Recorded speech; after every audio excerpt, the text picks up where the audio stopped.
ತಮ್ಮ ಆಯುಷ್ಯವನ್ನು ಪರಮಾತ್ಮನ ಚಿಂತನೆಗಾಗಿ, ದೇವರ ಪೂಜೆಗಾಗಿ, ಅಷ್ಟೇ ಅಲ್ಲದೆ ಲೋಕ ಕಲ್ಯಾಣಕ್ಕಾಗಿ ತಮ್ಮನ್ನೇ ತಾವು ಸಮರ್ಪಿಸಿಕೊಳ್ತಾರ ಅಂಥವರಿಗೆ ಶರಣರು ಅಂತ ಕರೀತಾರೆ. ಶರಣ ಅನ್ನುವಂತಹ ಶಬ್ದ ಬಹಳ ದೊಡ್ಡದು. ನಾವು ಶರಣರಾಗಬೇಕು. ಆದರೆ ನಾವು ಅಜ್ಞಾನದ ಕಾರಣದಿಂದ ಸಂಸಾರಿಗಳಾಗಿದ್ದೀವಿ. ಬಸವಾದಿ ಪ್ರಮಥರೆಲ್ಲರೂ ಶಿವಶರಣರು. ನಾವು ಏನದೀವಿ ಅಂತ ಕೇಳಿದ್ರ ಶಿವಶರಣರಾಗಿಲ್ಲ ಇನ್ನು. ಯಾಕೆ ಅಂದ್ರ ಬಿಡಬೇಕಾದವುಗಳನ್ನ ಬಿಟ್ಟಿಲ್ಲ, ಹಿಡಿಯಬೇಕಾದದ್ದನ್ನ ಹಿಡಿದಿಲ್ಲ. ಯಾವುದನ್ನ ಬಿಡಬೇಕಾಗಿದಂದ್ರ ಯಾವುದು ನಮಗ ಮತ್ತು ದೇವರಿಗೆ ನಡು ಅಡ್ಡ ಬಂದೈತಲ್ಲ ಅದನ್ನು ತೆಗಿಬೇಕಾಗುತ್ತೆ. ಯಾವ ಕೆಲಸಗಳನ್ನ ಮಾಡಿದರೆ ಪರಮಾತ್ಮ ಪ್ರೀತನಾಗುವುದಿಲ್ಲ, ಪರಮಾತ್ಮನ ಕೃಪಾ ಆಗುವುದಿಲ್ಲಲ್ಲ ಅಂಥವುಗಳನ್ನು ಮಾಡಬಾರದು. ದೇವರಿಗೆ ಹಿಂಸಾ ಅಂದ್ರೆ ಬಿಡಿಸುವುದಿಲ್ಲ, ಆದ್ದರಿಂದ ನಾವು ಕೂಡ ಹಿಂಸಾ ಮಾಡಬಾರದು. ದೇವರಿಗೆ ದುಡಿಲಾರದನ್ನು ಬಿಡಿಸುವುದಿಲ್ಲ, ಆದ್ದರಿಂದ ನಾವೆಲ್ಲರೂ ದುಡಿಬೇಕು, ಆಲಸ್ಯಗಳಾಗಬಾರದು. ದೇವರಿಗೆ ಯಾವುದೇ ಜೀವರಾಶಿಗೆ ತೊಂದರೆ ಕೊಡುವುದು ಹಿಡಿಸುವುದಿಲ್ಲ, ಆದ್ದರಿಂದ ನಾವು ಯಾವ ಜೀವರಾಶಿಗಳಿಗೂ ತೊಂದರೆ ಕೊಡಬಾರದು.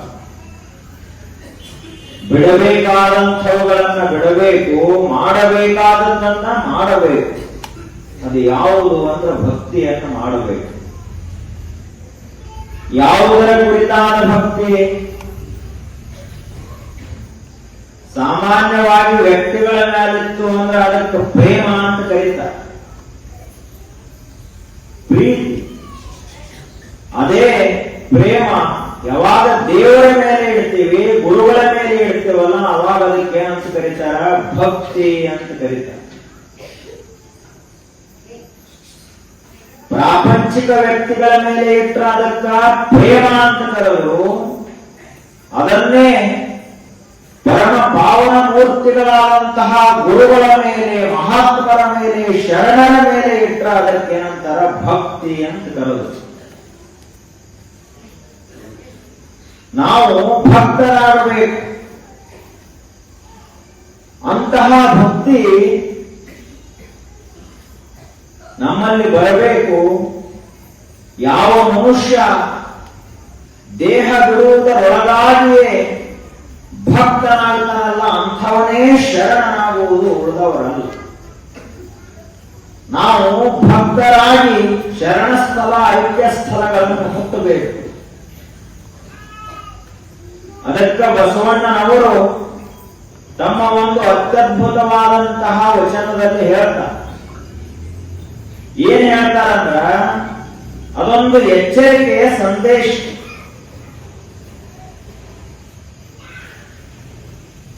ಯಾರಾದರೂ ನಮಗ ಎಚ್ಚರಿಸೋರು ಬೇಕು, ಆದ್ರೆ ನಾವು ಸಣ್ಣವರ ಮಾತು ಕೇಳೋರಲ್ಲ. ನಾವು ಯಾರ ಮಾತು ಕೇಳ್ತೀವಿ ಅಂದ್ರ ಬಹಳ ದೊಡ್ಡವರಿರಬೇಕು, ಅಂಥವರ ಮಾತನ್ನು ಕೇಳ್ತೀವಿ. ಈ ಜಗತ್ತಿನಲ್ಲಿ ಬಸವಣ್ಣನವರು ಬಹಳ ದೊಡ್ಡವರು. ಎಲ್ಲಿಯವರೆಗೆ ಸೂರ್ಯ ಚಂದ್ರ ಇರ್ತಾರಲ್ಲ ಅಲ್ಲಿಯವರೆಗೆ ಬಸವಣ್ಣನವರ ಹೆಸರು ಇರ್ತದ, ಅಷ್ಟು ದೊಡ್ಡವರು.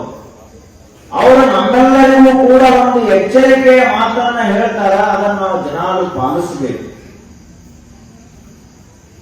ಭಕ್ತಾರೆ ಎದ್ದು ಅಘವಣಿ ಪತ್ರೆಯ ತಂದು ಮತ್ತು ಹೋಗದ ಮುನ್ನ ಪೂಜಿಸು ಲಿಂಗವ.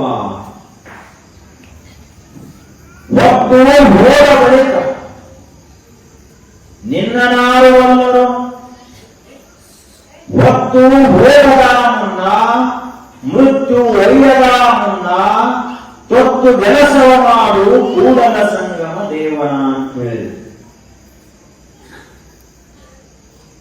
ಭಕ್ತಾರೆ ಎದ್ದು ಅಂದ್ರ ನಸಿಕಿನಲ್ಲಿ ಬೇಗನೆ ಹೇಳಬೇಕು ಮನುಷ್ಯ. ನಮ್ಮ ಜೀವನ ಪ್ರಾರಂಭವಾಗುವುದು ಬ್ರಹ್ಮ ಮುಹೂರ್ತದಲ್ಲಿ, ನಸುಕಿನ ವೇಳೆಯಲ್ಲಿ ಪ್ರಾರಂಭ ಆಗಬೇಕು. ನಾವು ಒಂದು ವೇಳೆ ಏನಾದರೂ ಮುಂಜಾನೆ ತಡ ಮಾಡಿ ಎತ್ತೀವಿ ಅಂದ್ರೆ ನಮ್ಮ ಇಡೀ ದಿವಸ ಸರಿಯಾಗಿರುವುದಿಲ್ಲ. ಸೂರ್ಯನ ಬಂದು ನಮ್ಮನ್ನು ಎಬ್ಬಿಸಬಾರದು, ನಾವು ಸೂರ್ಯನ ಎಬ್ಬಿಸಬೇಕು.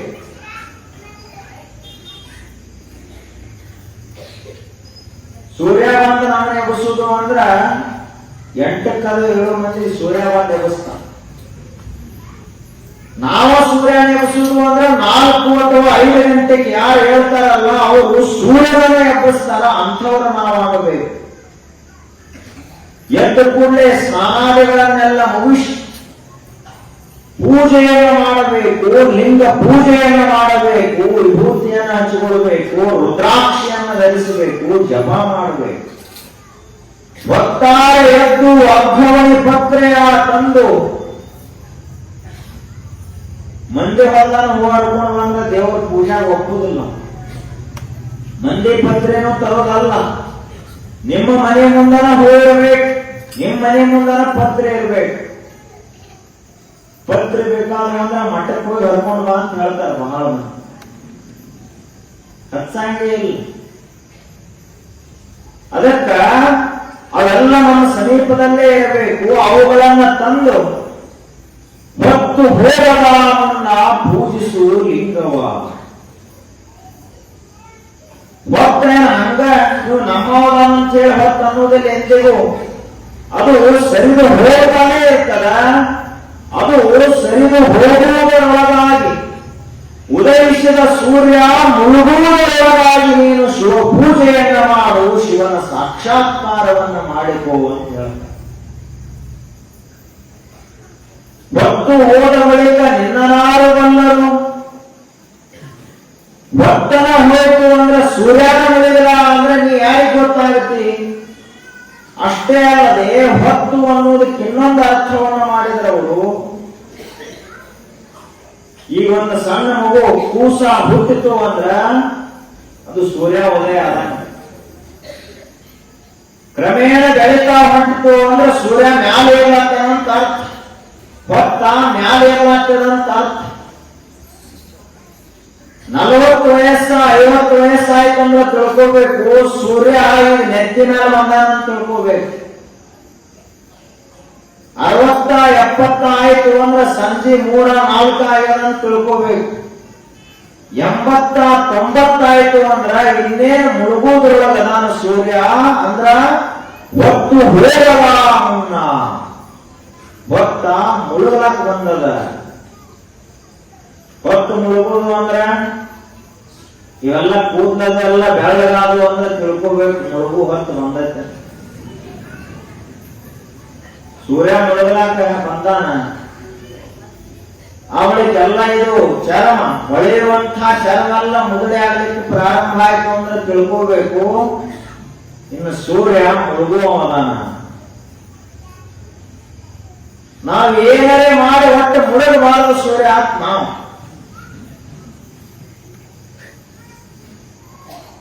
ಅವರು ಬಂಗಾರ ಹೂ ಹಾಕ್ಸಿಬಿಟ್ರು ಗಿರಿಮಕ್ಕಳ ಕಡೆ, ಗಿರಿಮೊಮ್ಮಕ್ಕಳು ಅಂತವ್. ಮೊಮ್ಮಕ್ಕಳು ಮರಿಮಕ್ಕಳು ಗಿರಿ ಮೊಮ್ಮಕ್ಕಳು ಅವ್ರ ಕಡೆ ಬಂಗಾರ ಹೂ ಹಾಕ್ಸಿ ಅಜ್ಜ ಅಜ್ಜಿಗೆ ಇಬ್ಬರಿಗೆ ಕೂಡಿಸಿ ಬಹಳ ಚಲೋ ಕೆಲಸ ಮಾಡ್ರಿ. ಅವಾಗ ಅಜ್ಜ ಬಹಳ ಹುಡುಪಾತು, ಹೋಳಿಗೆ ತುಪ್ಪ ಮಾಡಿದ್ರು, ಎಂದೂ ಉಂಡೆ ಇರ್ಲಿಲ್ಲ. ಇಂದರೆ ಉಣ್ಣು ಚಲೋ 2 ಹೋಳಿಗೆ ಬಡದ ಮತ್ತೆ ಅದು ಭಜನ ಆಗ್ಬೇಕಲ್ಲ. ಹೊತ್ತು ಮುಳುಗಲಾಕೊಂಡ ಹೋಳಿಗೆ ಭಜನ ಆಗ್ತದ, ಮುತ್ಯನ ಮುಳುಗುವಾಗ ಹೋಳಿಗೆ ಒಳಗೆ ಹೊತ್ತು ಹೋಗದ ಮುನ್ನ ಮೃತ್ಯು ಒಯ್ಯದ ಮುನ್ನ. ಹೊತ್ತ ಹೊಂಟದ ಯಾವುದೂ ಕೂಡ ಈ ಜಗತ್ತಿನಲ್ಲಿ ಕಾಲವನ್ನು ಹಿಡಿದು ನಿಲ್ಲಿಸುವಷ್ಟು ಶಕ್ತಿಶಾಲಿ ಇಲ್ಲ ಅಂತ ಗೊತ್ತಿರಬೇಕು. ಈ ಜಗತ್ತಿನಲ್ಲಿ ಇಷ್ಟು ದೊಡ್ಡ ಸಾಹುಕಾರ ಯಾರೂ ಇಲ್ಲ, ಯಾರೂ ಕೂಡ ಒಂದು ಸೆಕೆಂಡಿನಷ್ಟು ಸಮಯವನ್ನು ಖರೀದಿ ಮಾಡುವಷ್ಟು ಸಾಹುಕಾರ ಯಾರೂ ಇಲ್ಲ. ಇಂಥ ಒಬ್ಬ ರಾಜ ಹುಟ್ಟಿಲ್ಲ ಈ ಜಗತ್ತಿನಲ್ಲಿ, ಅವರ ಮಾತನ್ನ ಯಮಧರ್ಮ ಕೇಳ್ತಾನಂತಿಲ್ಲ. ಕೂಡ ಭಿಕ್ಷುಕನಾದರೂ ಸರಿ, ರಾಜನಾದರೂ ಸರಿ, ಸಾಹುಕಾರಾದರೂ ಸರಿ, ಬಡವರಾದರೂ ಸರಿ, ಕಾಲ ಅನ್ನುವಂಥದ್ದು ಅತ್ಯಂತ ಬಲಶಾಲಿ. ಕಾಲ ಅನ್ನುವಂಥದ್ದರ ಮುಂದ ಈ ಜಗತ್ತಿನಲ್ಲಿ ಯಾರ ಆಟವೂ ನಡೆಯುವುದಿಲ್ಲ.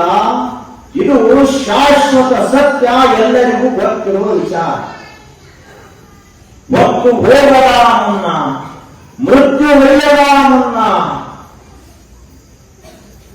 ಸಾವನ್ನೋದು ಹೇಳಿ ಕೇಳಿ ಬರ್ತದೆ.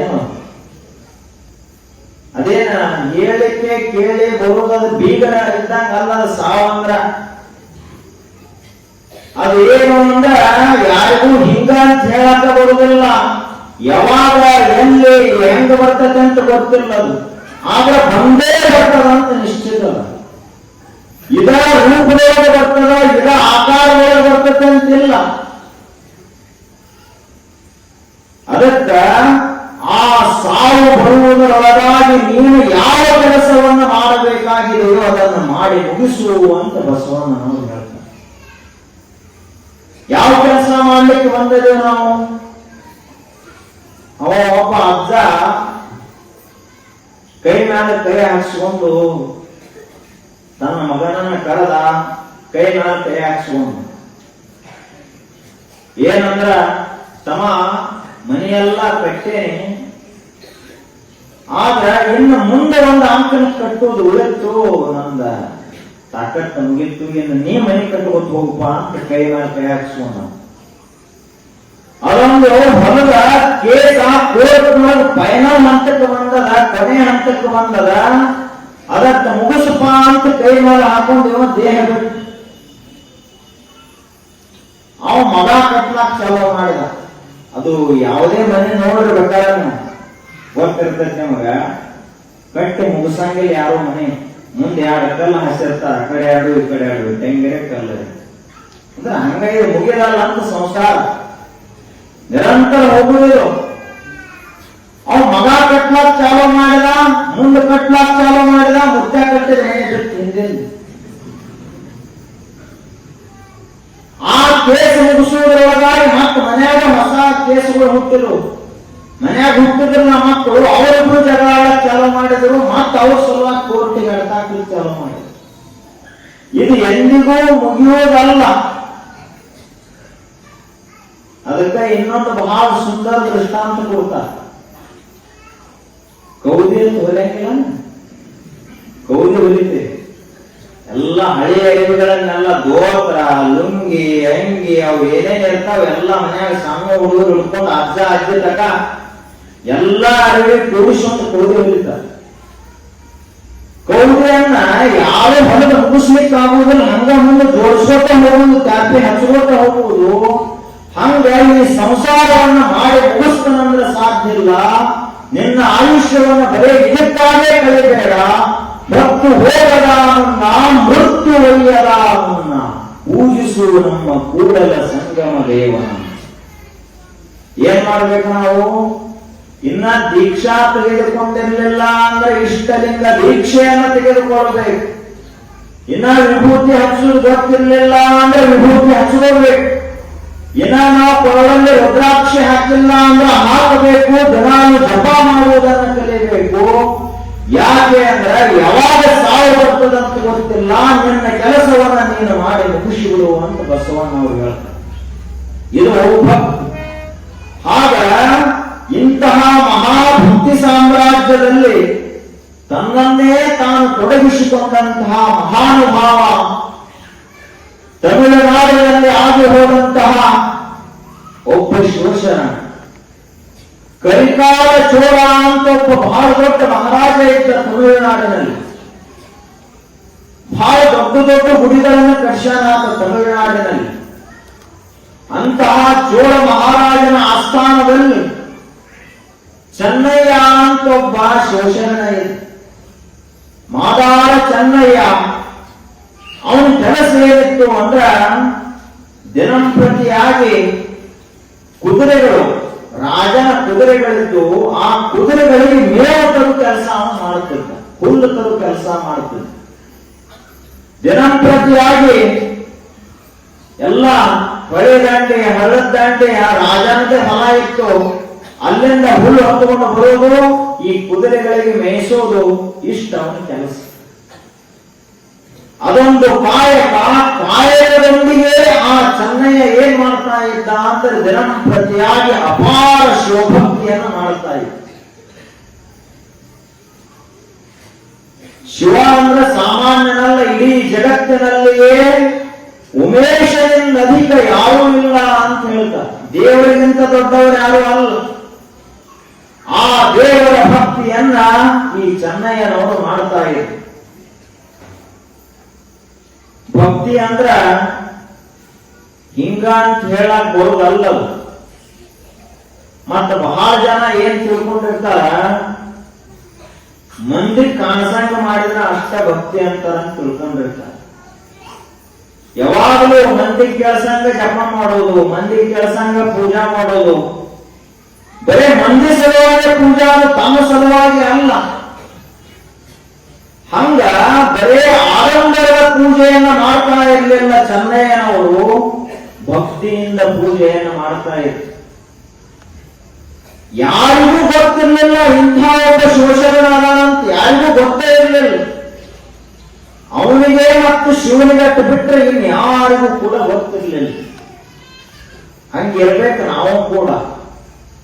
ಭಕ್ತಿ ಅನ್ನೋದು ಗುಪ್ತವಾಗಿಯೇ ಇರಬೇಕು. ಬಹಳವು ಜಗತ್ತಿನ ಕಣ್ಣಿಗೆ ಕಾಣಬಾರದು.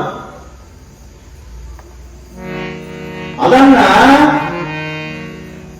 ಭಕ್ತಿಯನ್ನ ಕಪಟ ಮನಸ್ಸಿನವರು ಮಾಡ್ಲಿಕ್ಕಾಗುವುದಲ್ಲ, ಸ್ವಚ್ಛ ಮನಸ್ಸು ಬೇಕಾಗುತ್ತದೆ.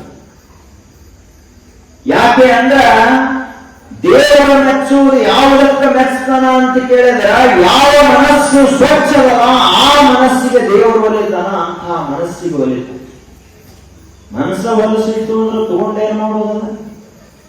ದಿನಂಪ್ರತಿ ರುದ್ರಾಭಿಷೇಕ ಮಾಡ್ತಾನ, ದಿನಂಪ್ರತಿ ಇಷ್ಟಲಿಂಗ ಪೂಜಾ ಮಾಡ್ತಾನ, ಗುಡಿಗೆ ಹೋಗ್ತಾನ. ಅಷ್ಟೇ ಅಲ್ಲದೆ ಗುಡಿಯ ಪೂಜಾಗೆ ಇದ್ರು ಕೂಡ ಮನಸ್ಸು ಹೊಲಸಿತ್ತು ಅಂದ್ರೆ ಸಾಯುಕತ ಪೂಜಾ ಮಾಡಿದ್ರು ದೇವರು ಒಲೆಂಗಿಲ್ಲ. ಮನಸ್ಸ ಸ್ವಚ್ಛ ಇರ್ಬೇಕಾಗುತ್ತೆ. ಸಣ್ಣ ಮಕ್ಕಳು ಇರ್ತಾವಲ್ಲ, ಸಣ್ಣ ಮಕ್ಕಳು ಏನಂತ ಕರೀತಾರ, ದೇವರಿದ್ದಂಗ ಅಂತ ಕರೀತಾರ. ಅಂದ್ರೆ ಅವು ದೇವರೇ ಇರ್ತಾವ. ಆದ್ರೆ ನಾವೇನು ಹೆಂಗದೀವಿ, ನಾವು ಸ್ವಲ್ಪ ವಿಚಾರ ಮಾಡೋಣ. ನಮ್ಮ ಮನಸ್ಸು ಹೆಂಗದ ಒಂದ್ ಸ್ವಲ್ಪ ವಿಚಾರ ಮಾಡೋಣ. ಅವಾಗ ನಮ್ಮ ಭಕ್ತಿ ಎಷ್ಟ ಬಲಿಷ್ಠದ ಅಥವಾ ದುರ್ಬಲದ ಅಂತ ಗೊತ್ತಾಗುತ್ತೆ. ಹಸಿವಿನ ಪ್ರೇಮಕ್ಕೆ ಬೋರವ ಹಿರಿಯಂಬರು. ಎದಕ್ಕೆ ನಾವು ದೇವರಿಗೆ ನೈವೇದ್ಯ ತೋರಿಸ್ತೀವಿ? ನಮಗೂ ಹಸುವಾಗ್ಯಾವ, ಉಣ್ಲಾಕೊಂದು ಅವಕಾಶ ಆಗಲಿ ಅಂತ ಬಾಣ ಹಿಡಿದು ಬರ್ತೀವಿ. ಅಮಾವಾಸ್ಯದ ಅಂತ ತೆಂಗಿನಕಾಯಿ ಹೊಡಿತೀವಿ, ಹೊರತು ಭಕ್ತಿಯಿಂದ ಅಲ್ಲ. ಎಲ್ಲ ಊರೆಲ್ಲ ಹೊಂಟದಂತ ತಿಳ್ಕೊಂಡು ನಾವೇ ಬರ್ತೀವಿ, ಹೊರತು ಭಕ್ತಿಯಿಂದ ಬಂದಿಲ್ಲ. ಅದಕ್ಕೆ ಅವರು ಹೇಳುವುದು, ಹಿಂಗ ಮಾಡ್ಕೋತ ಹೋದಿ ಅಂದ್ರ ತೋರಿಕೆಯ ಭಕ್ತಿಯನ್ನ ಮಾಡಿದ್ರ ದೇವ್ರ ಹೆಂಗಲ್ಲ. ದೇವರೇನಾದ್ರೂ ತೋರಿಕೆಯ ಭಕ್ತಿಗೆ ಒಲಿತಾನೆ, ನಿಜ ಭಕ್ತಿಗೆ ದೇವರು ಒಲೆಯುವುದು. ಅದಕ್ಕ ನಮ್ಮ ಸ್ವಭಾವ ಹೆಂಗದ, ನಾವು ಎಂತಹ ಭಕ್ತಿಯನ್ನು ಮಾಡಬೇಕು, ಭಕ್ತಿಯ ಸ್ವರೂಪ ಏನು, ಭಕ್ತಿಯನ್ನು ಮಾಡಿದಂತವರು ಹೆಂಗಿರ್ತಾರ ಅನ್ನೋದನ್ನ ತತ್ವಪದ. ಪ್ರೀತಿ ವಿಶ್ವಾಸ ಕರುಣೆ ಕ್ಷಮೆ ತ್ಯಾಗದಲ್ಲಿ ಹುಟ್ಟಿ ಬಂದದು ಭಕ್ತಿ. ಮುಕ್ತಿಗೆ ಅರಿಮಾಡಿ ಮುಕ್ತನ ಮಾಡಿತು, ಎಂಥ ಶಕ್ತಿ ಇದು ಭಕ್ತಿ. ಪ್ರೀತಿ ವಿಶ್ವಾಸ ಕರುಣೆ ಕ್ಷಮೆ ತ್ಯಾಗದಲ್ಲಿ ಹುಟ್ಟಿತು ಈ ಭಕ್ತಿ.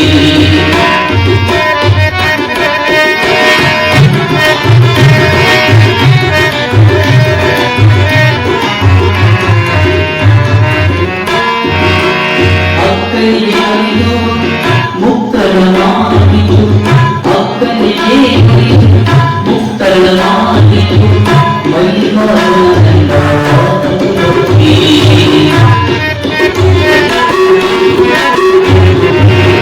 ಅಕ್ಕನಿಗೆ ಮುಕ್ಕಳ ಮಾಡಿತು ಮಲ್ಲಿಕಾರ್ಜುನ ಪತಿಭಕ್ತಿ ಅನಸೂಯ ಬರೆದು ತ್ರಿಮೂರ್ತಿಗಳ ಅನಸೂಯ ಬರೆದು ತ್ರಿಮೂರ್ತಿಗಳ ಕೂಸ ಮಾಡುತ್ತಿರು ಭಕ್ತಿ ಪ್ರೀತಿ ವಿಶ್ವಾಸ ಕ್ಷಮೆ ಕರುಣೆ ಕಾಲದಲ್ಲಿ ಮುಕ್ತಿ ಬಂದರು ಭಕ್ತಿ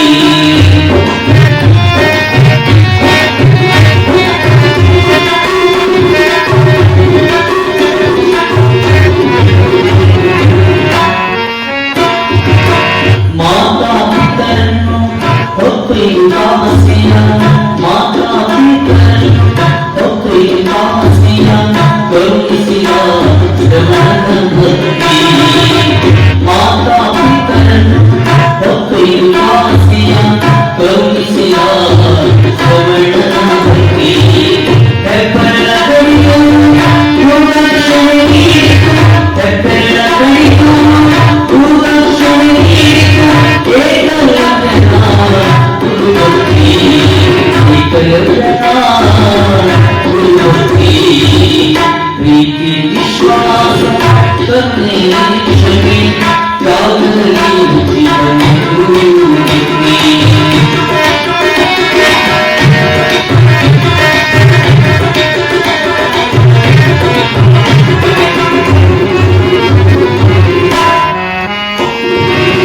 ಬೆಳ್ಳಿಯಲ್ಲಿ ನಿಂತು ಗಂಡೆದೆ ವೈದಿಕನ ಬೆಳ್ಳಿಯಲ್ಲಿ ನಿಂತು ಗಂಡೆದೆ ವೈದಿಕನ ಚಂಡಾಡಿತು ಈ ದೇಶದ ಭಕ್ತಿ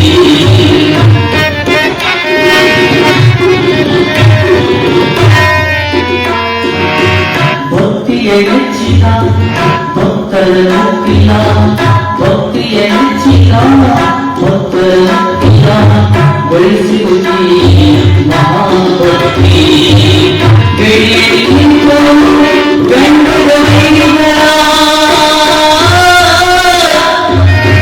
ಬೆಳೆಯಲ್ಲಿ ನಿಂತು ಗಂಡದ ವೈದಿಕರ ಚಂಡಾಡಿತು ಈ ದೇಶದ ಭಕ್ತಿ ಪ್ರೀತಿ ವಿಶ್ವಾಸ ಕರುಣೆ ಪ್ರೀತಿ ಪ್ರೀತಿ ವಿಶ್ವಾಸ ಕರುಣೆ ಕ್ಷಮೆ ತ್ಯಾಗದಲ್ಲಿ ಮುಕ್ತಿಯು ಈ ಭಕ್ತಿ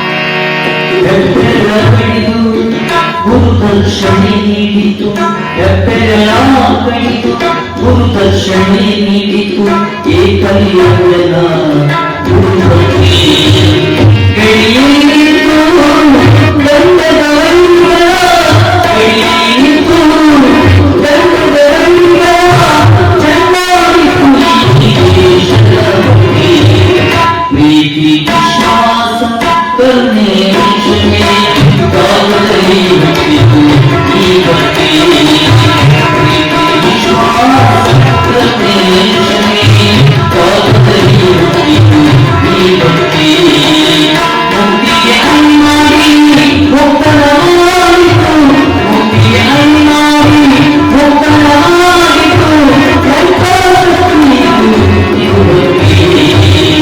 ಇದು ಭಕ್ತಿ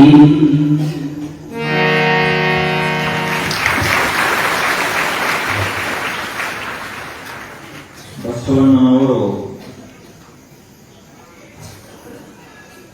ಹೇಳ್ತಾರ ಒಂದು ಮಾತನ್ನ, ಭಕ್ತಿ ಇಲ್ಲದ ಬಡವನಾಯ ಚೆನ್ನಯ್ಯನ ಮನೆಯಲ್ಲೂ ಬೇಡಿದೆ, ಕಕ್ಕಯ್ಯನ ಮನೆಯಲ್ಲೂ ಬೇಡಿದೆ, ದಾಸಯ್ಯನ ಮನೆಯಲ್ಲೂ ಬೇಡಿದೆ, ಎಲ್ಲಾ ಪುರಾತನರು ನೆರೆದು ಭಕ್ತಿ ಭಿಕ್ಷವನ್ನಿಕ್ಕಿದರೆ ಎನ್ನ ಪಾತ್ರೆ ತುಂಬಿತ್ತು ನೋಡ ಕೂಡಲ ಸಂಗಮ ದೇವ. ಬಸವಣ್ಣನವರು ಹೇಳ್ತಾರ, ನಾನು ಭಕ್ತಿ ಇರಲಾರದಂಥ ಬಡವ, ರಾಕ್ ಇರಲಾರದಂಥ ಬಡವನಲ್ಲ, ಅಧಿಕಾರ ಇರಲಾರದಂಥ ಬಡವನಲ್ಲ. ಆದ್ರೆ ಯಾವ ಬಡವ ಅಂದ್ರೆ ಭಕ್ತಿ ಇರಲಾರದಂತಹ ಬಡವ ಅಂತ ಹೇಳ್ತಾರ. ಅವರೇನು ಬಡವರಾಗಿರ್ಲಿಲ್ಲ, ಆದ್ರೆ ಮಹಿಮೆಯನ್ನ ಸಾರಲು ಸುಖವಾಗಿ ಪುರಾತನರು ಅಂದ್ರ ಬಹಳ ಹಿರಿಯರು. ಅಂತ ಹಿರಿಯರು ಯಾರು ಅಂದ್ರ ಮಾದಾರ ಚೆನ್ನಯ್ಯನವರು, ದೋಹರ ಕಕ್ಕಯ್ಯನವರು, ದಾಸಯ್ಯನವರು, ಇವರೆಲ್ಲರೂ ಕೂಡ ಬಹಳ ಹಿರಿಯರು. ಇವರ ಮನೆ ಮುಂದೆ ಹೋಗಿ ನಿಂತು ಯಾವಾಗ ಭಕ್ತಿ ಭಿಕ್ಷೆಯನ್ನ ಬೇಡದೆ ಅವರು ನೀಡಿದರಲ್ಲ, ಎನ್ನ ಪಾತ್ರೆ ತುಂಬಿತ್ತು ನೋಡ ಕೂಡಲ ಸಂಗಮ ದೇವ. ಅಂದ್ರ ಬಸವಣ್ಣನವರ ಅಂಥವರೇ ಮಾದಾರ ಚೆನ್ನಯ್ಯನವರ ಮುಂದೆ ಹೋಗಿ ಭಕ್ತಿ ಭಿಕ್ಷೆಯನ್ನ ಕೇಳ್ತಾ ಅಂದ ಒಳಕ ಮಾದಾರ ಚೆನ್ನಯ್ಯ ಎಷ್ಟು ದೊಡ್ಡನಿರಬಾರದು ಅಂತ ವಿಚಾರ ಮಾಡಬೇಕು. ನಮಗೆಲ್ಲ ಏನು ಅಂದ್ರೆ ತಲೆಯಲ್ಲಿ ಬರೇ ಜಾತಿ ಜಾತಿ. ಇಡೀ ನಮ್ಮ ಭಾರತ ದೇಶ ಏನಾದ್ರೂ ಹಾಳು ಮಾಡಿದ್ದು ಯಾವ್ದಾದ್ರೂ ಒಂದಿತ್ತು ಅಂದ್ರೆ ಈ ಜಾತಿ. ಬ್ರಿಟಿಷರು ಈ ಜಾತಿ ಹೆಸರು ಹೇಳಿ 200 ವರ್ಷ ಆಳವಾದರು. ಅವರು ವಿದೇಶದಿಂದ ಬಂದಂತಹ ಮುಸಲ್ಮಾನ್ ದಾಳಿಕೋರರು ಕೂಡ ಅವರು 700 ವರ್ಷ ಇದೇ ಜಾತಿಯ ಹೆಸರನ್ನ ಹೇಳೇ ಆಳಿದರು. ಇವತ್ತಿಗೂ ಕೂಡ ರಾಜಕೀಯ ನಡೆದದ್ದೇ ಜಾತಿಯ ಹೆಸರಿನಿಂದ. ಅದಕ್ಕೆ ಹೇಳ್ತಾರೆ ಅವರು, ಸರ್ವಜ್ಞನ ಮಾತನ್ನ ಹೇಳ್ತಾನೆ, ಜಾತಿ ಹೀನನ ಮನೆ ಜ್ಯೋತಿಕಾ ಹೀನವೇ, ಜಾತಿ ವಿಜಾತಿ ಅನ್ನಬೇಡ, ಅಜಾತ ನುಡಿದಾಗವೇ ಜಾತ ಸರ್ವಜ್ಞ ಅಂತ ಹೇಳ್ತಾರೆ. ಇದನ್ನ ನಾವೆಲ್ಲ ವಿಚಾರ ಮಾಡಬೇಕು. ಹೌದಪ್ಪ, ಬಹಳ ಕೆಳಗಿನ ಜಾತಿಯಾವದಾನ ತಿಳ್ಕೊಂಡು ಅವನ ಮನೆಯಲ್ಲಿ ಹಚ್ಚಿದಂತ ದೀಪ ಏನಾದ್ರೂ ಕತ್ತಲೆಯನ್ನು ಕೊಡ್ತೈತೇನೋ, ಆ ಮನೆ ದೇವರು ಏನಾದ್ರೂ ಬೆಳಕನ್ನೇ ಕೊಡುವುದಿಲ್ಲೇನೋ. ಜಾತಿ ವಿಜಾತಿಯನ ಬೇಡ, ಅಜಾತ ನುಡಿದಾಗವೇ ಜಾತ ಸರ್ವಜ್ಞ. ಯಾವನಿಗೆ ಪರಮಾತ್ಮನ ಸಾಕ್ಷಾತ್ಕಾರ ಆಗಿದೆ, ದೇವರವನಲ್ಲ, ಅಂಥವರೇ ನಿಜವಾಗಿಯೂ ಜಾತಿವಂತ ಅಂತ ಸರ್ವಜ್ಞಕರ. ದೇವರು ಅಲ್ಲ ಜಾತಿವಂತ. ನಮಗ ಬೆಟ್ಟು ಸಹಿತಾಗಿ ನಾವು ದೇವರು ಕಿರಿಕಿರಿ ಬೇಡ. ನಮ್ಮ ಮಾತುಗಳು ಯಾರಾದ್ರೂ ಹೊಸಬರು ಬಂದ್ರು ಅಂತ ನಮ್ಮ ಮಾತು ಹೆಂಗ್ ಚಾಲು ಆಗುತ್ತೆ? ಜಾತಿದಿಂದ ಪ್ರಾರಂಭ ಆಯ್ತು. ಯಾರ ಪೈಕಿ ನೀವು ಮನುಷ್ಯರ ಪೈಕಿ ಅದಾನಪ್ಪ ಅಂತ ಇಷ್ಟ ತಿಳ್ಕೊಂಡ್ರೆ ಸಾಕಾಗೋದಿಲ್ಲ. ಅವನಿಗೂ 2 ಕಣ್ಣದಾವ, ಇವನಿಗೂ 2 ಕಣ್ಣದಾವ, 2 ಕಾಲದಾವ, ಇವನಿಗೂ ಒಂದು ಬಾಯದ ಎಷ್ಟು ತಿಳ್ಕೊಂಡ್ರೆ ಗೊತ್ತಾಗೋದಿಲ್ಲ. ಆದ್ರೂ ನಾವು ಯಾರ ಪೈಕಿ ಅವ ಸಿಂಹ ಎಂದಾದ್ರೂ ಇನ್ನೊಂದು ಸಿಂಹವನ್ನು ನೀವು ಯಾರ ಪೈಕಿ ಅಂತ ಕೇಳದೇನದು. ಆ ಕಡೆಯಿಂದಾದ್ರೂ ಇನ್ನೊಂದು ಆಕಳಿಗೆ ನೀವು ಯಾರ ಪೈಕಿ ಅಂತ ಕೇಳದೇನದು. ಎಲ್ಲಿ ಲಿಂಗಾಯತರ ಆಕಳು ಬೇರೆಯವ್ರ ಆಕಳು ಎಂದಾದ್ರೂ ಕೇಳ್ತೇನದು ಇನ್ನೊಂದು ಆಕಳಿಗೆ. ನೀರು ಎಂದಾದ್ರೂ ಕೂಡ ನೀವು ಯಾವ ಜಾತಿ ನೀರದ ಅಂತ ಕೇಳದೇನದು ಇನ್ನೊಂದಕ್ಕೆ. ಈ ಜಗತ್ತಿನಲ್ಲಿ ಎಲ್ಲಿಯೂ ಕೂಡ ಜಾತೀಯತೆ ಇಲ್ಲ. ಬರೇ ಮನುಷ್ಯನ ಅತ್ಯಂತ ಹೊಲಸಾದ ಮನಸ್ಸಿನಲ್ಲಿ ಮಾತ್ರ ಜಾತೀಯತೆ.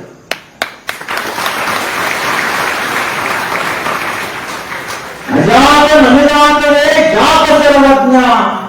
ಅಂತಹ ಅಜಾತ ಯಾರಿಗೆ ಒದಲ ಅಂದ್ರೆ ಮಾದಾರ ಚೆನ್ನಯ್ಯನವರಿಗೆ ಒದಲ. ಆ ಪ್ರಸಂಗವನ್ನು ನೋಡ್ತಾ ಇದ್ದೀವಿ ನಾವು. 60 ವರ್ಷ ಇದೇ ರೀತಿಯಾಗಿ ದಿನಾಲು ಕುದುರೆಗಳಿಗೆ ಮೇವು ತಂದು ಹಾಕ್ತಾ ಇದ್ದ. ಯಾರಿಗೂ ಗೊತ್ತಿರಲಿಲ್ಲ ಇಷ್ಟು ದೊಡ್ಡ ಶಿವಭಕ್ತ ಅಂತ ಹೇಳಿ ಚೆನ್ನಯ್ಯನವರು. ಒಂದು ದಿನ ಆ ಶಿವನಿಗೆ ಅನಿಸ್ತು, ಇಷ್ಟು ದೊಡ್ಡ ಶಿವಭಕ್ತ ಆದ್ರೆ ಇಡೀ ಜಗತ್ತಿಗೆ ಗೊತ್ತಿಲ್ಲ, ಇವನ ಮಹಿಮೆ ಇಡೀ ಜಗತ್ತಿನಾದ್ಯಂತ ಶಾಶ್ವತವಾಗಿ ಕೊಂಡಾಡುವಂಗಾಗಬೇಕು, ಇವನ ಮಹಿಮೆ ಜಗತ್ತಿನಲ್ಲಿ ಮೊಳಗಬೇಕು ಅಂತ ತಿಳಿದುಕೊಂಡು ಶಿವ ಏನ್ ಮಾಡಿದ ಅಂದ್ರ ಒಂದು ವಿಶೇಷ ಲೀಲೆಯನ್ನು ರಚಿಸಿಬಿಟ್ಟ. ಕರಿಕಾಲ ಚೋಳ ದಿನಂಪ್ರತಿಯಾಗಿ ಶಿವನ ದೇವಾಲಯಕ್ಕೆ ಹೋಗಿ ರಾಜೋಪಚಾರಗಳಿಂದ ಶಿವನ ಪೂಜೆಯನ್ನು ಮಾಡ್ತಾ ಇದ್ದ. ದಿನಾಲು ಲಕ್ಷ ಜನ್ಮಾರ್ಚನೆ, ದಿನಾಲು ಮಹಾರುದ್ರಾಭಿಷೇಕ, ಏನದ ಶಿವನನ್ನ ವೈಭವದಿಂದ ಪೂಜೆ ಮಾಡ್ತಾ ಇದ್ದ. ಆ ಶಿವನ ಅಭಿಷೇಕಕ್ಕೆ ಆನೆಗಾಲ ಬಂಗಾರ ಪಡೆದಾಗ ನೀರು ತರ್ತಾ ಇದ್ದ.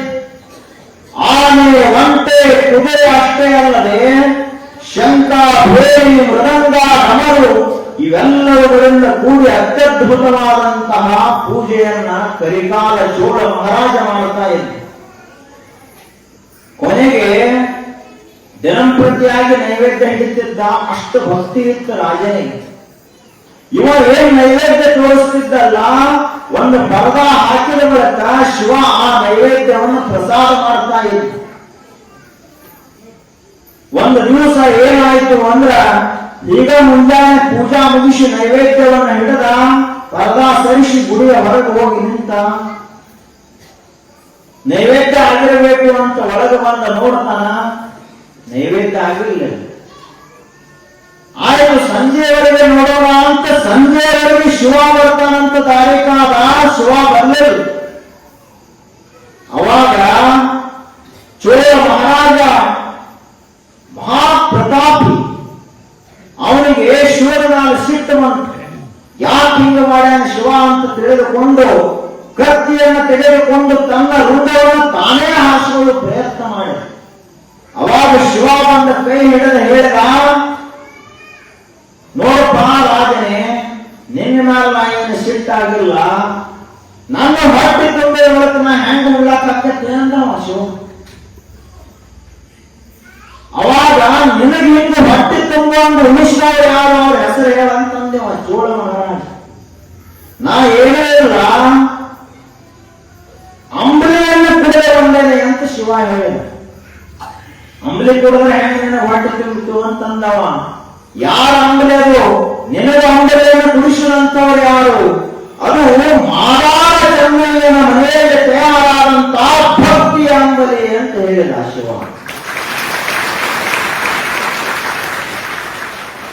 ದೇವರ ಹೋಗಿ ಹೋಗಿ ಅನ್ನೋದೆಲ್ಲ ನಮ್ಮ ಭಕ್ತಿಯ ಅಂಬಲಿಯನ್ನು ನೀಡಿದರೂ ಕೂಡ ಶಿವ ಒಳಗ ವರವನ್ನು ಕೊಡ್ತ. ಅವಾಗ ಚೋಳ ಮಹಾರಾಜನಿಗೆ ಆಶ್ಚರ್ಯ ಆಯಿತು. ಯಾರು ಚೆನ್ನಯ್ಯ ಅಂತ. ಯಾಕಂದ್ರೆ ರಾಜರಿಗೆ ಸಾವಿರಾರು ಆಳುಗಳಿರ್ತಾವ, ಗೊತ್ತಾಗೋದಿಲ್ಲ ಹೆಸರು ಯಾರು ಅಂತ. ಹುಡುಕಾಡ್ಕೋಟ್ ಬಂದ. ಆನೆ ಅಂಬಾರಿ ಎಲ್ಲಾ ಇದು ಮೆರವಣಿಗೆ ಹೊರಡಿತ್ತು ರಾಜನ್. ಕೊನೆಗೆ ಇವ ಮನೆಯಲ್ಲಿ ಕುಳಿತಿದ್ದ ಚೆನ್ನಯ್ಯ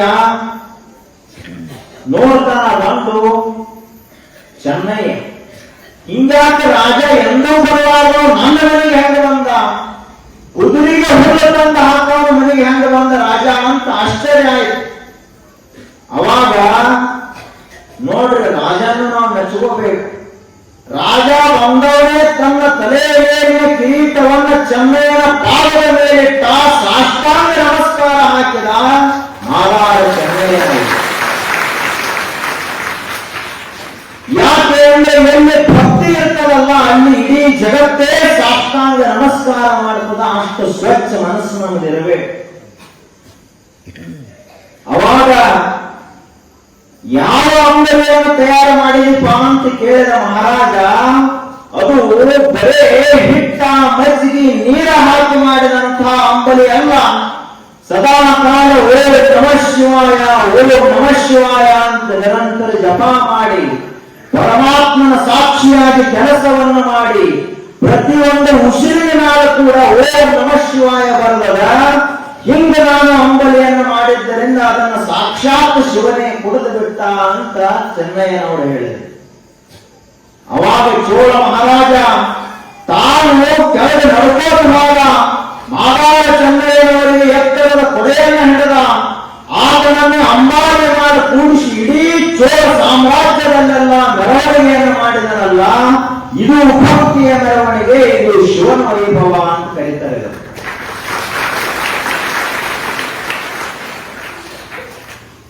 ಹೆಂಗ ಭಕ್ತಿ ಮಾಡಬೇಕು ಅನ್ನೋದನ್ನ ನಾವು ಕಲ್ಕೋಬೇಕು. ಸ್ವಲ್ಪ ನಮ್ದು ಏನು ಅಂದ್ರೆ ಬರೀ ತೋರಿಸುವ ಸಲುವಾಗಿ ಮಾಡೋರು ನಾವು, ನಿಜವಾದ ಭಕ್ತಿ ಅಲ್ಲ. ನಮ್ಮ ಪ್ರೀತಿ, ನಮ್ಮ ಪ್ರೇಮ ಹರದ ಹಂಚಿ ಹೋಗಿಬಿಟ್ಟಿರುತ್ತೆ. ಒಬ್ಬ ಮಹಾರಾಜ ಒಂದು ದೊಡ್ಡ ಗುಡಿ ಕಟ್ಟಿಸಿದ. ಬಹಳ ದೊಡ್ಡ ಗುಡಿ ಕಟ್ಟಿಸಿ ಆ ಗುಡಿಯಲ್ಲಿ ಎಲ್ಲ 3-6 ಜನ ಪುರೋಹಿತರನ್ನ ಕರೆಸಿ, ಅರ್ಚಕರನ್ನ ಕರೆಸಿ ಬಹಳ ದೊಡ್ಡ ಪೂಜೆಯನ್ನು ಮಾಡಿ ಪ್ರಾಣ ಪ್ರತಿಷ್ಠಾಪನ ಮಾಡಿದ ಬಳಿಕ ರಾತ್ರಿ ಮಲ್ಕೊಂಡ ಕನಸು ಬಿಟ್ಟು ಅವನಿಗೆ ಕನಸಿನೊಳಗ ದೇವರನ್ನು ಮುಂದೆ ಇದ್ದ ದೇವರಿಗೆ ನಮಸ್ಕಾರ ಮಾಡಿ ಅವ ಕೇಳಿದ, ಅಲ್ಲ ಪರಮಾತ್ಮನೇ, 10 ವರ್ಷಗಳವರೆಗೆ 100 ಕೋಟಿ ರೂಪಾಯಿ ಖರ್ಚು ಮಾಡಿ ನಾನು ಇಷ್ಟು ದೊಡ್ಡ ಗುಡಿಯನ್ನು ಕಟ್ಟಿಸೇನೆ. ಆ ಗುಡಿ ಗರ್ಭಗುಡಿ ತನಕ ಆನೆ ಒಂಟಿ ಕುದುರೆ ಬರ್ತಾವ, ಅಷ್ಟು ದೊಡ್ಡ ಕಟ್ಟಿಸೇನೆ. ನಿನಗೆ ಏನಾದರೂ ಸಂತೃಪ್ತಿ ಆಯಿತೇನೋ ಅಂತ ಕೇಳಿದೆ. ನನ್ನ ಗುಡಿ ಒಳಗೆ ನೀನು ಬಂದ ನಿಜವಾಗಿಯೂ ವಾಸ ಮಾಡ್ತೀಯೇನಂತ ಕೇಳಿದೆ. ಅವಾಗ ದೇವರು ಹೇಳಿದಂತ, ನೋಡಪ್ಪ, ನಾನು ನಿನ್ನ ಗುಡಿಯಾಗ ಬಂದು ಕುಂಡ್ರುವಷ್ಟು ಸಣ್ಣವಿಲ್ಲ. ಆದ್ರ ನನ್ನನ್ನ ಇನ್ನೊಬ್ಬ ಭಕ್ತ ಗುಡಿಯನ್ನು ಕಟ್ಸನ, ಆ ಗುಡಿಯಲ್ಲಿ ನಾನು ಸದಾಕಾಲ ವಾಸ ಮಾಡ್ತೀನಿ ಅಂತ ಹೇಳಿದ ಶಿವ ದೇವರು. ಅವಾಗ ಅಂದ, ಹೆಚ್ಚು ಕಡಿಮೆ ನಮಗ ನೆಲರಿಗೆ ಬೀಳುವ ಪ್ರಕಾರ, ರಾಜರ ನೆಲರಿಗೆ ಅಂದ್ರೆ ಇಡೀ ಜಗತ್ತೇ ಇರ್ತದ, ಇಡೀ ಜಗತ್ತಿನಲ್ಲೇ ಇಷ್ಟು ದೊಡ್ಡ ಗುಡಿಯನ್ನು ಯಾರೂ ಕಟ್ಟಿಸಿಲ್ಲ ಅಂದ ಬಳಿಕ ಅದಂಥ ಗುಡಿ ಇರಬಾರದು, ಅಲ್ಲಿ ದೇವರು ಯಾವತ್ತು ವಾಸ ಮಾಡ್ತಾನಂದ್ರ ಅಂತ ಅವ ವಿಚಾರ ಮಾಡಿದ. ಕೇಳಿದ ದೇವರಿಗೆ, ಆ ಗುಡಿ ಎಲ್ಲೆಲ್ಲ ಹೇಳು, ಆ ಭಕ್ತ ಯಾರು ಹೇಳು ಅಂತ ಕೇಳಿದ. ಅವಾಗ ದೇವರಂದ, ಆ ಗುಡಿ ಹೊರಗಿಲ್ಲ ಅಂತ ಹೇಳಿದ ದೇವರು. ಆ ಗುಡಿ ಎಲ್ಲದ ಅಂದ್ರ ಯಾವ ಮನಸ್ಸಿನಲ್ಲಿ ಭಕ್ತಿ ಅದರ ಅಂತಹ ಭಕ್ತಿಯ ಗುಡಿಯೊಳಗ ಸದಾಕಾಲ ವಾಸ ಮಾಡ್ತೀನಿ ಅಂತ ದೇವರು ಹೇಳಿದ.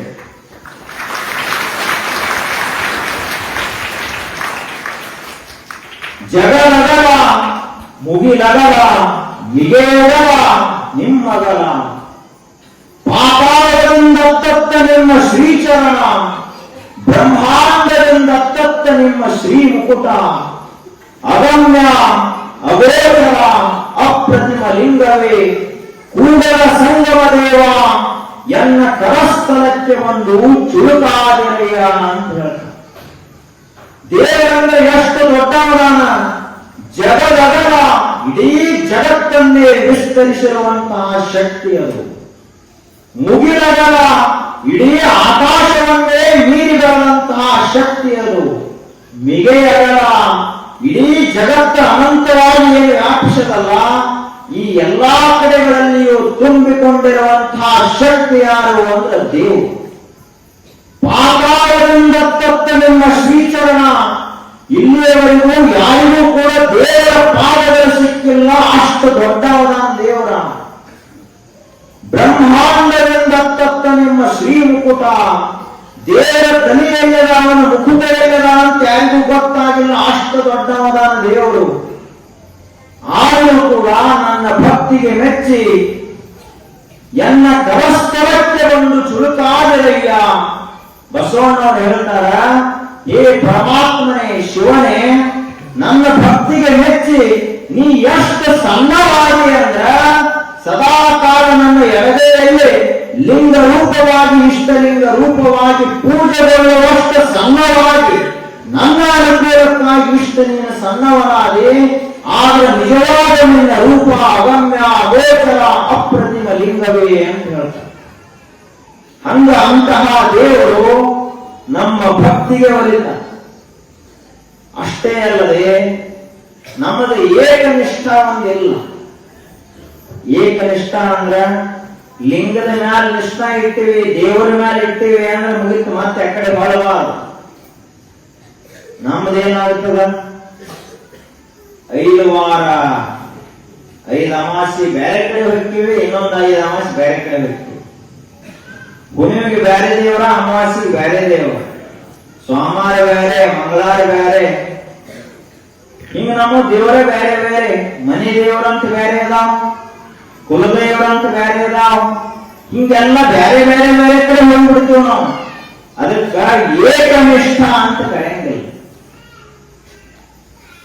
ನಮ್ದು ಹೆಂಗದ ಅಂದ್ರ, ಅವೊಬ್ಬ ಏನೋ ನೀರು ಬೇಕಾತಂತ ಅವನಿಗೆ, ಅವಾಗ 4 ಫೂಟ್ ತೆಗೆದ, ಬಹಳ ಕಲ್ಲು ಹತ್ತಕ್ಕಾಯ್ತು, ಇಲ್ಲಿ ನೀರು ಬರುವುದಿಲ್ಲ ಅಂತ ಮತ್ತೊಂದ್ ಕಡೆ ಬಾಳ, ಅಲ್ಲೇ 4 ಫೂಟಿನ ತೆಗ್ದ ತೆಗೆದ, ಅಲ್ಲೇ ನೀರು ಬರ್ಲಿಲ್ಲ. ಹಿಂಗ 10-20 ಕಡೆ ತೆಗೆದ ನೀರೇ ಬರಲಿಲ್ಲ. ಇನ್ನೊಬ್ರು ತಿಳಿದವರು ಬಂದು ಹಿರಿಯರು ಬಂದು ವಯಸ್ಸಾದ ಅಜ್ಜ ಬಂದು ಕೇಳಿದ, ತಮ್ಮ ಏನ್ ಮಾಡಲಾಗ್ತದೆ ಅಂತ ಕೇಳಿದ. ಏನಿಲ್ಲ, ನೀರು ಬೇಕಾಗ್ಯದ, ಭೂಮಿ ಆಗಿಲಾಗ್ತದೆ ಅಂತ ಹೇಳಿದ. ಹಿಂಗಾದ್ರೆ ಹೆಂಗೆ ನೀರು ಬರ್ತಿತ್ತು? ಒಂದ ಜಾಗದೊಳಗೆ 20 ಫೂಟ್ ತೆಗಿ, ನೀರು ಬರಲಿಲ್ಲ ಅಂದ್ರೆ ನಾನು ಕೇಳುವಂತ ಅಜ್ಜ ಹೇಳಿದ. ಅದರ ಪ್ರಕಾರವಾಗಿ ಅವ ಬಾವಿ ತೆಗೆದ, ನೀರು ಬಂತು. ನಾವು ಹಂಗೆ ಒಂದು ಲಿಂಗದ ಮೇಲೆ ಗುರುಗಳ ಮೇಲೆ ನಿಷ್ಠೆಯನ್ನು ಇಟ್ಟಿವಿ ಅಂದ್ರ ದೇವರು ಒಲಿತ ಒಲೆಯಂಗಿಲ್ಲ ಅಂತಲ್ಲ. ನಮ್ದು ಹಂಗಿಲ್ಲ. ಅದಕ್ಕ ಬಹಳ ಸುಂದರ ಒಂದು ನಡೆದ ಘಟನಾ ಹೇಳ್ತ. ಸಾಧಾರಣ ಆದ ಅರ್ಥ ಬಹಳ ದೊಡ್ಡದು. ಒಬ್ಬ ಈಗೇನ್ ಯಾರು ದೋತ್ರ ಉಟ್ಕೊಳಂಗಿಲ್ಲ, ಏನಿಲ್ಲ. ಅಜ್ಜ ಹೊಡೆದ್ರೆ ಒಂದು ಊರಿಗೆ ಒಂದೊಂದು ದೋತ್ರ ಹುಟ್ಟದ ಮೂರ್ತಿ ಮಾಡಿ ನೆಲೆಸ್ಬೇಕೇನು, ಮುಂದಿನ ಮಂದಿ ಗೊತ್ತೈತಿಲ್ಲ. ದೋತ್ರ ಪೇಟ ಎಲ್ಲ ಹೋಗಿಬಿಟ್ಟಾವಿ, ಎಲ್ಲ ಪ್ಯಾಂಟಿನ ಮಂದಿ ಬಂತು. ಆ ಬಳಿಕ ಒಬ್ಬ ಮರುದಿವಸ ಲಗ್ನಕ್ಕೆ ಹೋಗೋದಿತ್ತು. ಅದು ಇರೋದನ್ನ ಮದುವೆಗೆ ಹಾಕೊಂಡು ಹೋಗೋ ಸಲುವಾಗಿ ಒಂದ ಜೋಡಿ ಡ್ರೆಸ್ ಇರ್ತವ. ಏನ್ ಮಾಡಿದವ, ಅದನ್ನ ತೆಗೆದು ನೋಡಿದ, ಬಹಳ ಉದ್ದ ಆಗ್ತಿತ್ತು. ಸ್ವಲ್ಪ ಒಂದ 4-6 ಬಟ್ಟು ಉದ್ದಿರ್ತದು, ಹೆಚ್ಚಾಗಿತ್ತು ಅವನಕ್ಕಿಂತಲೂ. ಅವ ರಾತ್ರಿ ಸಮಯ 7-8 ಗಂಟೆ ಸಮಯ ಮೊಟ್ಟ ಮೊದಲ ತಮ್ಮ ಮನೆಯವರ ಕಡೆಗೆ ಹೋದ. ಇದೊಂದು 4 ಬಟ್ಟೆ ಕಟ್ ಮಾಡ್ರಿ, ಕತ್ತರಿಸ್ರಿ, ಕತ್ತರಿ ತಗೊಂಡ ಹೇಳಿ. ನಮಗ್ ಕೆಲಸದ ಕೈ ಕಾಲಿಲ್ಲ ತಂದ್ರ ನಮಗೆ ಒಂದು ಕೆಲಸ 2 ಕೆಲಸ, ದಿನಂಪ್ರತಿ 3 ವೇಳೆ ಪ್ರಸಾದ ತಯಾರು ಮಾಡ್ಬೇಕು, ನೀವು ಮನೆ ಸ್ವಚ್ಛ ಮಾಡ್ಬೇಕೇನು, 1 ಕೆಲಸ 2 ಕೆಲಸ, ಕೈ ಕಾಲ ಎಲ್ಲ ನಡ್ರಿ ಮುಂದ್ ನಡ್ರಿ ಅಂತ ಹೇಳಿದ್ರ ಅವ್ರು ಮನೆಯವ್ರು. ಆತು ಹೋಗ್ಲಿ ಬಿಡ ಅಂತ ಅವ್ರ ಕಡೆ ಮಾಡ್ದ. ಪಾಪ ಯವ್ವ ನೀರೇ ಇದನ್ನ ಪ್ಯಾಂಟ್ 4 ಬಟ್ಟೆ ಕಟ್ ಮಾಡಿ ಸರಿಯಾಗಿ ಹೊಲಿಗೆ ಹಾಕಿ ಕೊಡು ಅಂತ ಕೇಳಿದ. ಅವರವ್ರು ಹೇಳಿದ್ದು, ನೋಡಪ್ಪ ಈಗ ಧಾರಾವಾಹಿ ಬಹಳ ಗಂಭೀರ ಹಂತಕ್ಕೆ ಬಂದದ. ಇಂತಹ ಕ್ಲೈಮ್ಯಾಕ್ಸ್ ಹಂತದೊಳಗ ಆ ಸೊಸಿ ಅತ್ತಿಗೆ ಏನೋ ಅನ್ಬೇಕಂತ ಅಂಥದ್ರೊಳಗೆ ನೀ ಬಂದದ ಈ ಸದ್ಯ ಹೊಲೆಯಂಗಿಲ್ಲ, ತಗೊಂಡು ಹೋಗ ಕಡೆ ತಂದು ಅವನು ಕೈ ಬಿಟ್ಟು ಮಗಳ ಕಡೆ ಬಂದ. ಮಗಳಂದ್ರೆ ಬಹಳ ಪ್ರೀತಿ ಇರ್ತಾರ ಅಪ್ಪನ ಮೇಲೆ ಮಕ್ಕಳು, ಹೆಣ್ಮಕ್ಕಳು ಅದರಲ್ಲಿ ವಿಶೇಷವಾಗಿ. ಅವ್ರ ಕಡೆಗೆ ಬಂದ. ಮಗಳಂದು ನಮ್ದು SSLC ಪರೀಕ್ಷೆ ಅದ, ಈಗ ಪರೀಕ್ಷೆದಾಗ ಹೋಗಿ ನಾಳೆ ಇದನ್ನೇ ಬರ್ಕೊಟ್ಕೊಂಡ್ರಲ್ಲ, ನಾ ಕಾಲೇಜ್ ಕೈ ನಡೆ ಅಂತ ಹೇಳಿ ಕಳಿಸಿದ್ವಿ. ರಾತ್ರಿ 10 ಆಯ್ತು. 10 ಆದ ಬಳಕ ಏನ್ ಮಾಡೋದಪ್ಪ, ನಮದ ಹಣೆ ಬರ ಅಂತ ತಿಳ್ಕೊಂಡು ಅವನ ಒಂದ್ 4 ಬಟ್ಟೆ ಕಟ್ ಮಾಡಿ ಪ್ಯಾಂಟ್ ಹೊಡ್ಕೊಂಡು ಮಕ್ಕೊಂಡ. 10 ಗಂಟೆಗೆ ಇವ್ರದೆಲ್ಲ ಕೆಲಸ ಮುಗಿತ್ತು. ಮನೆಯವರು ಪಾಪ ಕರುಣ ಕರಿಗೆ ಏನ್ ಮಾಡಿದ್ರು ಅಂದ್ರ 4 ಬಟ್ಟೆ ಕಟ್ ಮಾಡಿ ಬರೆದ್ರು ಅವರು.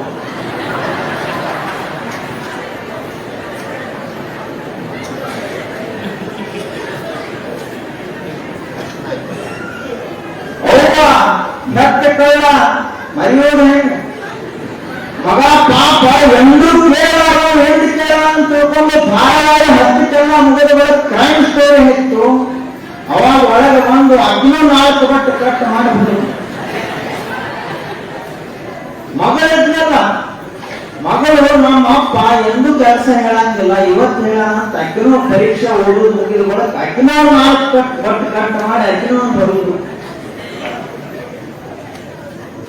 ಪ್ಯಾಂಟ್ ಹೋಗಿ ಬರ್ಬೋಡ ಆಗ್ತದೆ.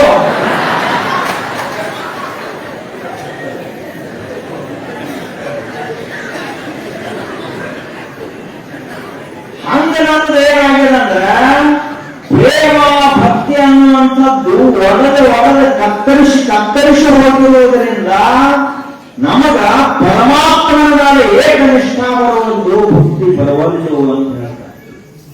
ಒಮ್ಮೆಟ್ಟ ಮುಗಿದು ಹೋಗಿಲ್ಲ. ಗುರುಬಸವ ಶಿವಯೋಗಿಗಳ ನಾಡು ಒಮ್ಮೆ ಭಕ್ತಿಯನ್ನಿಟ್ಟ ಬಳಿಕ ಇನ್ನೊಬ್ಬ ಗುರುಗಳನ್ನು ನೋಡಬೇಕಾಗ ನಾವು ಇಲ್ಲಿ ಬರ್ತೀವಿ ಮತ್ತೆ ಹಾಗಾಗಿ ಯಾವ್ಯಾವ ಹೊತ್ತಾವ ಆ ಕಡೆ ಹೋಗ್ತೀವಿ. ಅಂದ್ರೆ ಏನು ಅಜ್ಜರ ನಾಲ್ ಪೂರ್ಣ ಭಕ್ತಿ ಇಲ್ಲ ಅಂತ ಅರ್ಥ. ಒಮ್ಮೆ ಗಟ್ಟಿಯಾಗಿ ಹಿಡಿದು ಬಿಡಬಾರದು ಗುರುಪಾದವನ್ನು ನೆಟ್ಟರೆ ಗಟ್ಟಿಯಾಗಿ ಹಿಡಿದಂತಹ ಮನುಷ್ಯ ಇಡೀ ಪ್ರಪಂಚವನ್ನೇ ದಾಟಿ ಹೋಗುವ ಅಷ್ಟು ಸಮರ್ಥ ಗುರುಬಸವ ಮಹಾಶಿವಯೋಗಿಗಳು.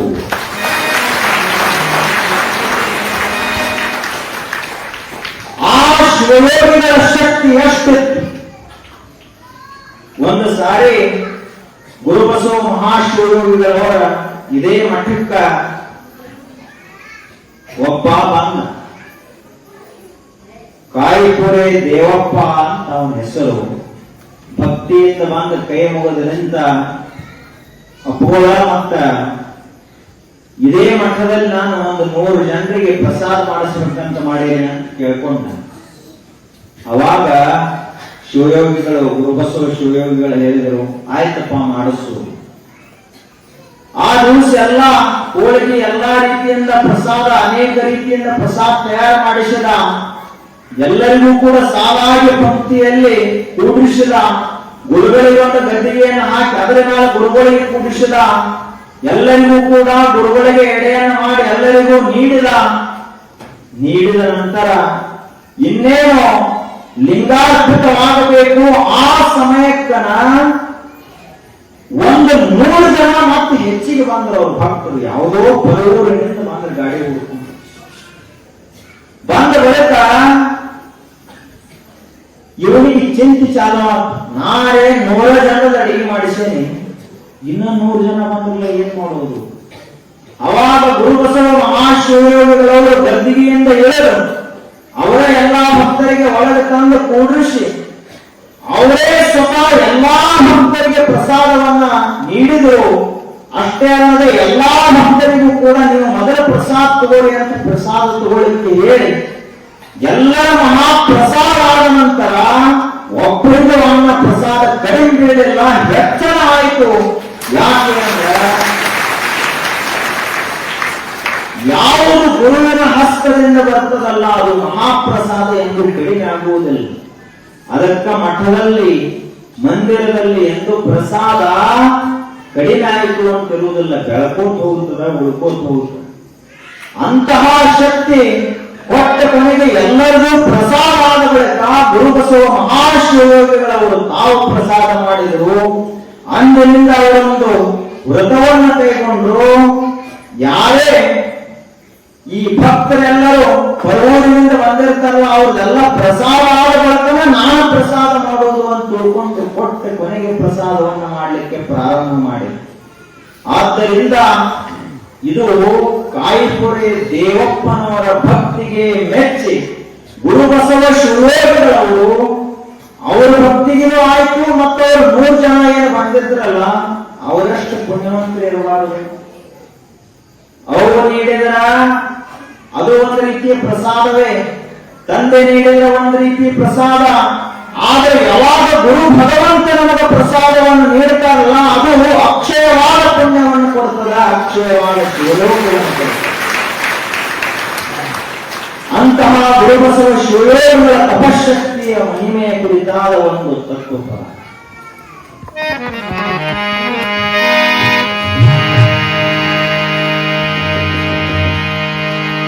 ಬೆತ್ತ ಬೆತ್ತ ಬೆತ್ತ ಬೀರೂರು ಅಜ್ಜನ ಬೆತ್ತ, ಗುರು ಬಸವನ ಬೆತ್ತ,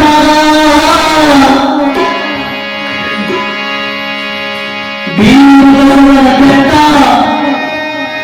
ನಮ್ಮೆಲ್ಲರ ಬೆತ್ತ.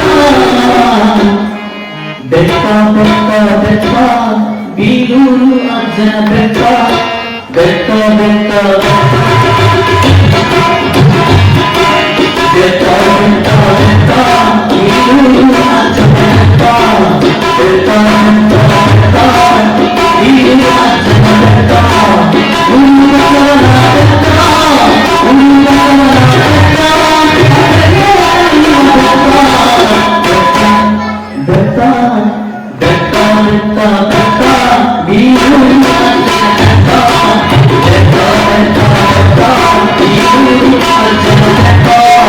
Guru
ಬೆಟ್ಟ ಭಗವಂತನ ಕರೆದ ಬೆಟ್ಟ ಪ್ರತಿ ಕರಿ ಕಾಪಾಡಿಸಿದ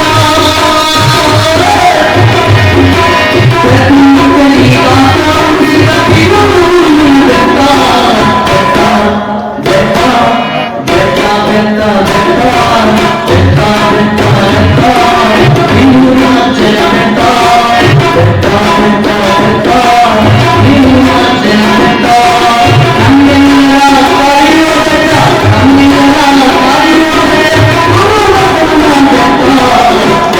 ಬೆಟ್ಟ ಬೆಟ್ಟ ಬಿರುವಿನ ಜನ ಬೆಟ್ಟ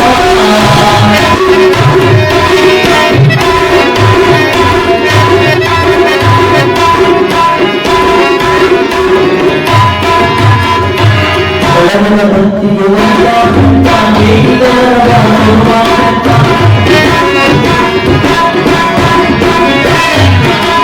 ಬಡವರ ಭಕ್ತಿಗೆ ಒಂದ ಬೆಟ್ಟ ಬೇಡಿದವರ ಕೊಡುವ ಬೆಟ್ಟ ಬಡವರ ಭಕ್ತಿಗೆ ಒಂದ ಬೆಟ್ಟ ಬೇಡಿದವರ ಕೊಡುವ ಬೆಟ್ಟ ಭೂತಪಿಶಾಚಿಗೆ ಗಟ್ಟಿ ಆಡಿದ ಭೂತಪಿಶಾಚಿಗೆ ಗಟ್ಟಿ ಆಡಿದ ಭೂತಪಿಶಾಚಿಗೆ ಗಟ್ಟಿ ಆಡಿದ ಬೆಟ್ಟ ಬೆಟ್ಟ ಬೆಟ್ಟ ಬೆಟ್ಟ ಬೆಟ್ಟ ಬಿರುವಿನ ಜನ ಬೆಟ್ಟ ಬೆಟ್ಟ ಬೆಟ್ಟ ಬೆಟ್ಟ ಬಿರುವಿನ ಜನ ಬೆಟ್ಟ ನಮ್ಮೆಲ್ಲರ ಕಾಯುವ ಬೆಟ್ಟ ನಮ್ಮೆಲ್ಲರ ಕಾಯುವ ಬೆಟ್ಟ ಬೆಟ್ಟ ಬೆಟ್ಟ ಬೆಟ್ಟ ಬಿರುವಿನ ಜನ ಬೆಟ್ಟ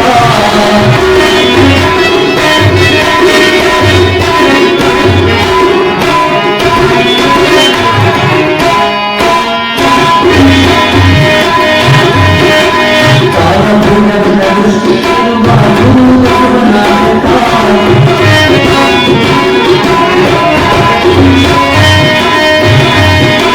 ಕಾಲಪೂರ್ಣದ ದೃಷ್ಟಿಯಿರುವ ಗುರುಬಸವನ ಬೆಟ್ಟ ತನ್ನ ಪೀಠದ ಕುರಿತು ಹಿಡಿದ ಸಂಕಲ್ಪದ ಈ ಬೆಟ್ಟ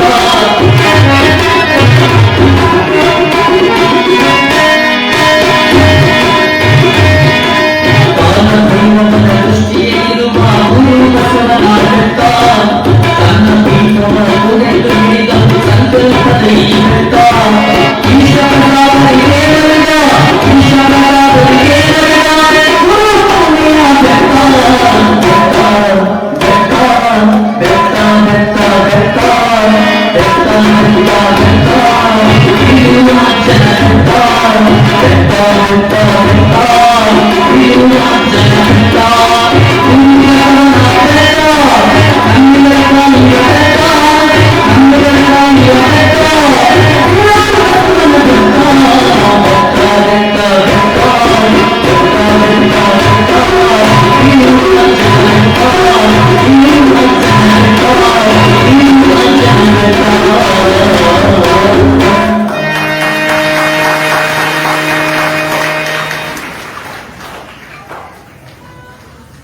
ಮಹದಾರ ಚೆನ್ನಯ್ಯನವರು ಯಾವ ರೀತಿಯಾಗಿ ಶಿವನ ಮೇಲೆ ಅಪಾರ ಭಕ್ತಿಯನ್ನಿಟ್ಟರೋ ಶಿವನ ಕೃಪೆಯನ್ನು ಪಡೆದರೋ ಅದೇ ರೀತಿಯಾಗಿ ನಾವೆಲ್ಲರೂ ಕೂಡ ಗುರುಬಸವ ಮಹಾಶಿವಗಳವರ ಮೇಲೆ ಅಪಾರ ಭಕ್ತಿಯನ್ನಿಟ್ಟು ಶ್ರದ್ಧೆಯನ್ನಿಟ್ಟು ಅವರ ಕೃಪೆಯನ್ನು ಪಡೆಯೋಣ. ಅವರ ಆಶೀರ್ವಾದ ಇತ್ತು ಅಂದ್ರೆ ಸಾಕು. ಅವ್ರ ಶಕ್ತಿಗಿಂತ ದೊಡ್ಡ ಶಕ್ತಿ ಯಾವುದದ? ಬರೇ ಒಂದ ವರ್ಷದಲ್ಲಿ ಎಲ್ಲ ಮರೆತು ಬಿಡ್ತಾರ. ಅವರು ದೇಹ ಬಿಟ್ಟನ 90-95 ವರ್ಷ ಆಯ್ತು. ಇವತ್ತಿಗೂ ಕೂಡ ನಾಡಿನಲ್ಲೆಲ್ಲ ಅವರ ಹೆಸರು ಕೇಳಿ ಬರ್ತದಂದ್ರೆ ಅವರಲ್ಲಿ ತಪಸ್ಸಿನ ಶಕ್ತಿ ಅಷ್ಟಿತ್ತು.